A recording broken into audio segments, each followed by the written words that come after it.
Hello everyone, আসসালামু আলাইকুম। আজ আমি লাউ দিয়ে মাগুর মাছের পাতলা ঝোল করব, আর এটা একটু ইউনিক স্টাইলে, আর খেতে জাস্ট অসাধারণ। পুরো ভিডিওটা আমার সাথেই থাকবেন, চলুন দেখুন।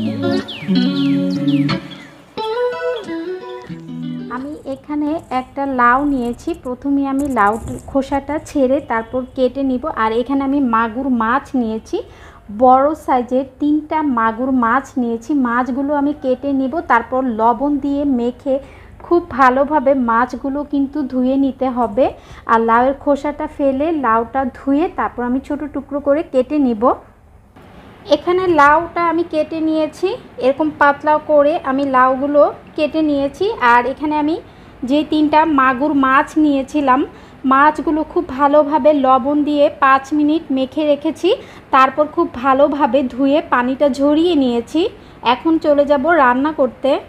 রান্না করার জন্য একটা প্যান নিয়েছি, তাতে আমি প্রায় 3 টেবিল স্পুনের মতো আমি কুকিং অয়েল দিয়ে দিব। তারপর এখানে আমি 1.5 কাপ পেঁয়াজ কুচি নিয়েছি, পেঁয়াজ কুচি দিয়ে দিব। 1.5 কাপ পেঁয়াজ কুচি দিয়ে দিব।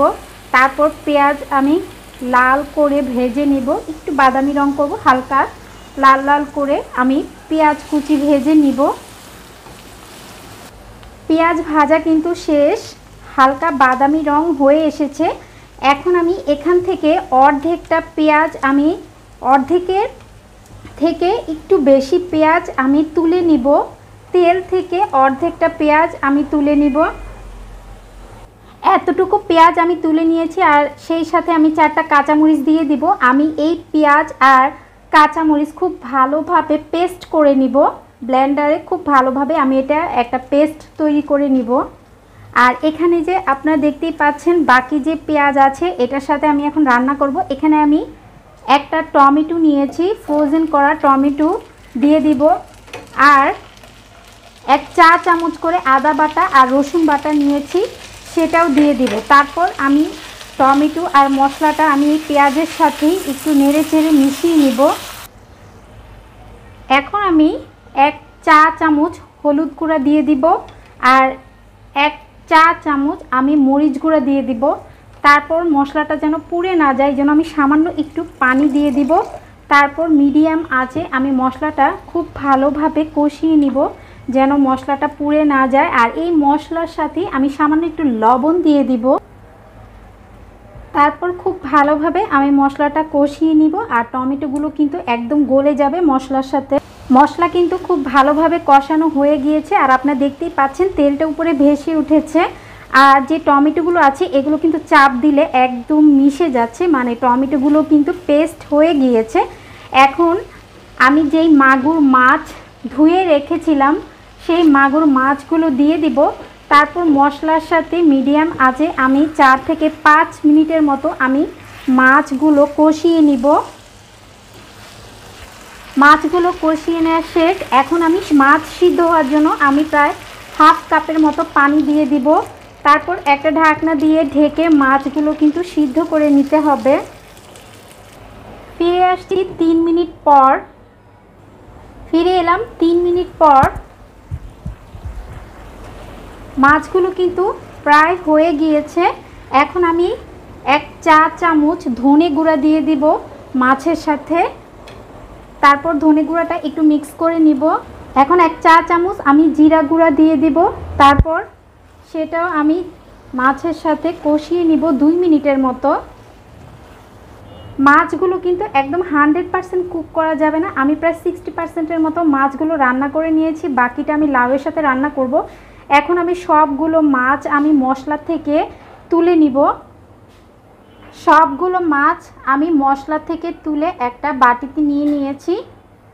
এখন এই মশলার সাথেই আমি আগে যে কেটে রেখেছিলাম লাউগুলো দিয়ে দিব। তারপর 5 মিনিটের মতো আমি মিডিয়াম আঁচে মশলার সাথে এই লাউগুলো কষিয়ে নিব। এই লাউয়ের সাথেই আমি এখন লবণ দিব। আমি তখন মাছগুলো যখন কষিয়ে নিয়েছি তখন আমি লবণ দিয়েছি, এখন আমি লাউয়ের সাথে আবার একটু লবণ দিয়ে দিচ্ছি। তারপর মশলার সাথে এখন আমি লাউগুলো কষিয়ে নিব। একটা ঢাকনা দিয়ে ঢেকে দিব। ফিরে এলাম 3 মিনিট পর। লাউ থেকে কিন্তু পানি ছেড়েছে, আমি কিন্তু কোনো পানি দেইনি, লাউ থেকে এই পানিটা ছেড়ে দিয়েছে। এখন আমি যে আগে যে পেঁয়াজ আর কাঁচা মরিচ ভেজে রেখেছিলাম সেটা যে আমি পেস্ট করে নিয়েছি, খুব ভালোভাবে আমি পেস্ট করে নিয়েছি। এটা ফ্লেভারটা জাস্ট অসাধারণ। এই পেঁয়াজ ভাজার সাথে কাঁচামরিচটা দেওয়ার কারণে এটার ফ্লেভারটা অসাধারণ আসবে। আর এই লাউয়ের তরকারিটা খেতেও অসাধারণ লাগবে। আমি 1 মিনিটের মতো আমি এই মশলাটা লাউয়ের সাথে কষিয়ে নিব। আমি প্রায় 2 কাপের মতো পানি দিয়ে দিচ্ছি, যেহেতু এটা ঝোল হবে।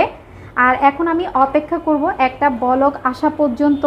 একটা ঢাকনা দিয়ে দিব আর অপেক্ষা করব লাউটা একটু সিদ্ধ হওয়া পর্যন্ত। 2 থেকে 3 মিনিটের মতো আমি অপেক্ষা করব। ফিরে এলাম 3 মিনিট পর। এখন আমি যে মাছগুলো আগে থেকে কষিয়ে রেখেছিলাম, মাগুর মাছ, সেই মাছগুলো আমি এখন লাউয়ের সাথে দিয়ে দিব। আবার ঢেকে দিব। তারপর লাউ মাছ সবগুলো উপকরণ সিদ্ধ হওয়া পর্যন্ত আমি অপেক্ষা করব। আর এখন আমার আরেকটু লবণ লাগবে। এরপর যে আপনার লবণটা চেক করে নেবেন, তারপর স্বাদ মতো লবণ দিয়ে দিবেন। আমার রান্না কিন্তু একদম শেষ। এই পর্যায়ে আপনারা চাইলে ধনেপাতা কুচি দিতে পারেন, আমি ধনেপাতা কুচি দিচ্ছি না। আশা করি আজকের এই লাউ তরকারিটা আপনাদের কাছে খুবই ভালো লেগেছে। মাগুর মাছ দিয়ে লাউয়ের এই পাতলা ঝোল কারি, ট্রাস্ট মি, এটা সত্যি খেতে অসাধারণ। আমি ঠিক যেইভাবে আপনাদের সাথে শেয়ার করলাম আপনারাও সেইভাবেই রান্নার চেষ্টা করবেন। আজ এখানেই বিদায় নিচ্ছি। সবাই ভালো এবং সুস্থ থাকবেন। আল্লাহ হাফেজ।